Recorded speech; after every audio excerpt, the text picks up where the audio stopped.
Já, komið sæl og verið velkomin í hádegisviðtal markaðarins. Hann staddur hérna hjá mér, Björn Leifsson, framkvæmdastjóri Workless, vertu velkomin. Framkvæmdastjóri og eigandi. Björn, það ekkert ofsalega langt síðan þú byrjar í þessum geira líkamsræktar stöðvar og þú ert orðin ansi stór í dag. Þú ert að opna 7. stöðina, það ekki, núna mánaðamótin? Já, ég byrjaði reyndar 1985. Já. Og þar að leiðandi elsta starfandi fyrirtækið í þessum geira hérna á Íslandi. Já, Reykjavík allavega. Já. Þannig að þetta komin 23 ára eitthvað. Já, já. En vöxturinn hefur náttúrulega verið langmestu núna bara á síðustu árum. Þið eru, eins og ég segi, þú komið með 7 stöðvar og já, það ekki langt síðan hún var nú bara ein. Ég man bara eftir henni í Fellsmúlanum einni. Já, við vorum í Fellsmúlanum, síðan opnuðum við í Austræti og svo upp í Spöng. Já. Síðan náttúrulega snarbreyttist þetta allt þegar við náðum að opna inn í Laugardal og þá lokaði í Austrætinu, flutti með mig bæði tæki og kúnna yfir í Laugardal sem virkaði bara fínt. Já. Síðan vorum við að opna núna, opnum við Orkuveitunni fyrir 2 ára síðan, litla stöð sem svona nánast umhverfi bara. Og síðan höfum við opnað núna í desember 3 stöðar og við erum að opna 4. núna eða sem 7. stöðina núna mánaðamótin, Smáraturnum í Kópavogi. Já, ég man þegar þú opnaðir þarna í Laugum þá talaður að þú þyrftir 5.000 korthafa. Þeir urðu strax 9.000, það ekki? Já, þú þyrftir 7.000. Já, þeir urðu strax 9.000 og eru hvað 16.000 í dag? Já, við erum komin yfir 16.000 viðstæðinni sem eiga kort hjá okkur í dag og ég að vonast til að ná 18.000 árinu. Já, á þessum tímum við erum mikið búin að vera að tala við hérna framkvæmdastjóra og forstjóra og eigendur fyrirtæki og spurningarnar hafa verið hvort þeir fara ekki aðeins og geyst og þeir hafa nú haldið fram að þeir séu ekki að fara og geyst og síðan hafa fyrirtækin jafnvel bara dottið upp fyrir. Þú ert ekki trættur um þetta, að vera að fara og geyst og kannski á þessum tímum? Nei, raun og veru þvert á móti sko. Við vorum komin með núna undir áramót 15.000 gesti og 12 af þeim voru að æfa í Laugum og það bara klossprungið allt þar. Síðan þegar við fórum að greina þá erum við mjög mikið af viðstæðinum úr úthverfunum, eða við getum kallað Hafnarfjörð og Kópavog, Mosfellsbæ, Seltjarnarnes, Vesturbæinn og þetta sem voru að æfa hjá okkur inn í Laugum og þetta var okkar leið til þess að færa okkur nær viðstæðinum og þjóna betur. Það að koma með góða dreifingu höfuðborgarsvæðið. Þannig að það skiptir því ekki máli hvar þú átt heima eða hvar þú vinnur, þú finnur alltaf stöðun nálægt okkur. Við að samanskapið leitast við að hafa gæðin á stöðunum sambærileg, þú gengur alls þar inn í sömu tæki, þú þekkir þegar þú kemur stöðunum hjá okkur. Við erum sömu liti, sambærilega skápa. Þess má líka geta að við skiptum öll tæki upp í Orkuveitum daginn, það voru gömul tæki frá okkur þar. Já. Allt nýtt þar núna, þannig að þú átt ekki að finna neitt mun. Samanskap erum við tengdir núna 3 sundlaugum, það upp í Mosfellsbæ, út af Seltjarnarnesi og Laugum og já, síðan náttúrulega fleira í farvatninu framundan sko, en það svona 2 ár í næstu stöð myndi ég telja. Hvar verður hún? Það verður væntanlega byggð stöð við Vesturbæjarlaugina. Það var samkeppni að finna aðila sem hefði áhuga að koma að því máli og við urðum hlutskörpust í samkeppni það að þá byggja þar 25 metrar inn í laug og heilsugæslustöð. Og það eru komnar teikningar í gang, þetta fer að fara í kynningu fljótlega. Nú síðan eru undirrituð viljayfirlýsingu við Klasa heilsugæslustöð í nýja miðbænum í Garðabæ. Þá erum við náttúrulega búin að þekja þetta lítið hressilega sko. Já, þú ert orðinn algjör risa á þessum markaði. Hver er markaðshlutdeild ykkar fyrirtækis? Ég myndi telja að við erum komin eitthvað yfir 50% og ég að vonast til að ná 60% þessu ári. Já. Og við erum það sem kallað markaðsráðandi fyrirtæki í dag. Ekki hundleiðilegt að vera bara í samkeppni við sjálfan sig? Það er þægilegt. Maður veit hvernig maður ræktar. En ég hef nú stundum sagt að það er náttúrulega erfitt að vera hinir núna en það hefur oft verið erfitt fyrir mig að vera í samkeppni líka.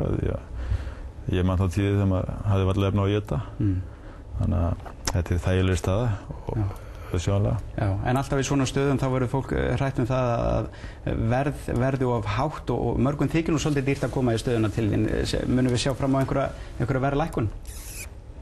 Já, sko við höfum haldið ákveðna verðstefnu og höfum einungis hækkað sem nemur vísitölu og ég vil minna það á því sem kallum ótímabundna samninga og það var verkkönnun bara, ég held að það hafi verið í Fréttablaðinu í morgun, þar sem við erum af 5 stöðum sem voru gefnar upp, þar eru við næst efst, en ekki fjarri stöðum sem standa bara einar og sér og með ekki eins góða aðstöðu og við erum að bjóða upp á. Já, ég held að það sé ekki hægt að segja en að þið bjóða upp á glæsilega aðstöðu.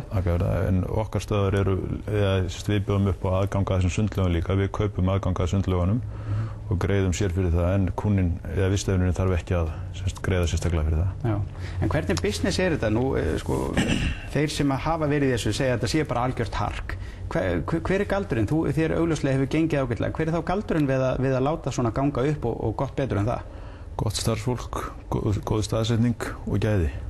Já, þetta er ekki flóknara en það? Nei, ekki mikið. Þetta er í raun og veru nákvæmlega saman matvöruverslun. Það er staðsetningin skiptir fyrst og fremst miklu máli. Já.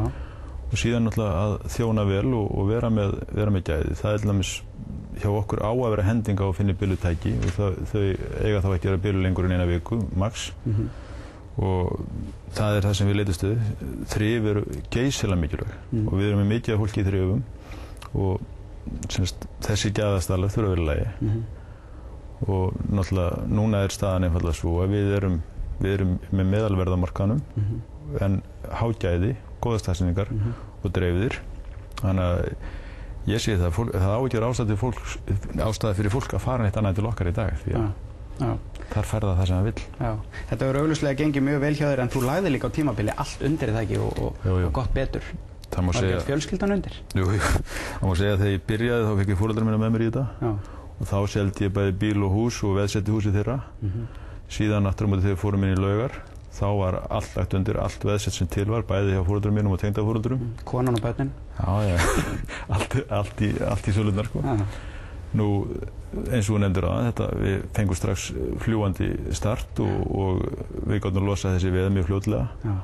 Og í dag er ég bara með gott fyrirtæki sem skilar góða marði. Já, hvers verði er fyrirtækið þitt? Í dag? Það er svona 2 milljarðar. 2 milljarðar? Já. Já, fínt. Það er ekki slæmt.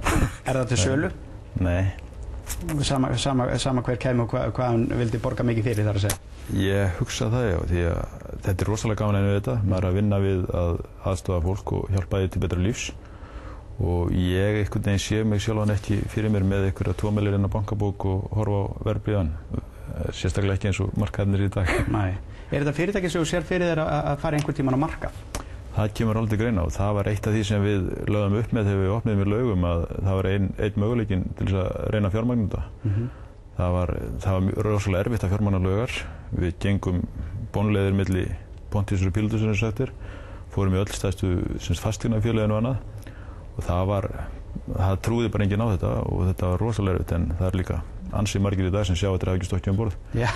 Því að þarna var alveg möguleiki að gera hluthafar og annað því að við leituðum grimmt að peningum. Já.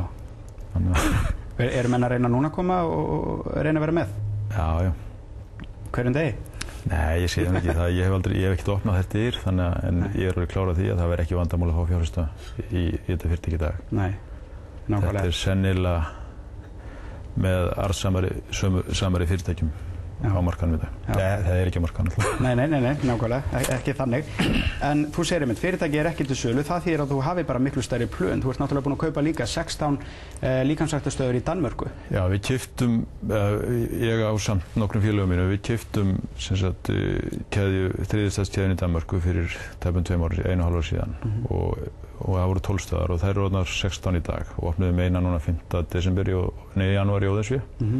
Hún fekk fljúgandi start, við erum strax konum með 1500 gesti þar en markaðurinn í Danmörku reyndar svolítið töffum þessar mundir, það er rosalegt verðstríð og undirbúða markaðnum og Daninn, hann vill fá allt fyrir ekkert. Já. Og hann er alveg saman þó ekki eins og sturtu bara ef hann getur komist í ódýr tæki.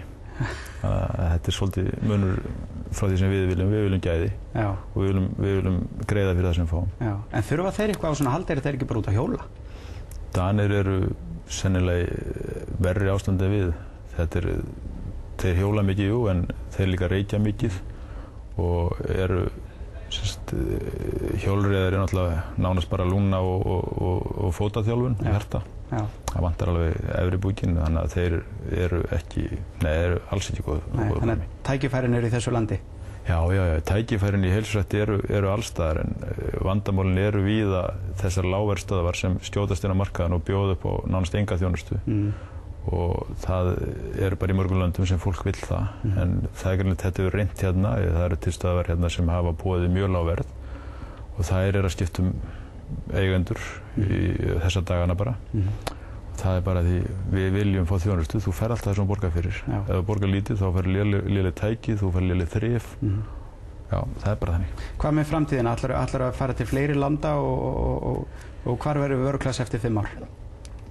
Eftir 5 ár gæti vöruklass vel verið komið til fleiri landa, já, en ég sé meira fyrir mér að ég reyni að þjóna okkur hérna heima á Íslandi og helst færa með það allar, sem Akranes, Selfoss og þessi bæjarfélögin í kring.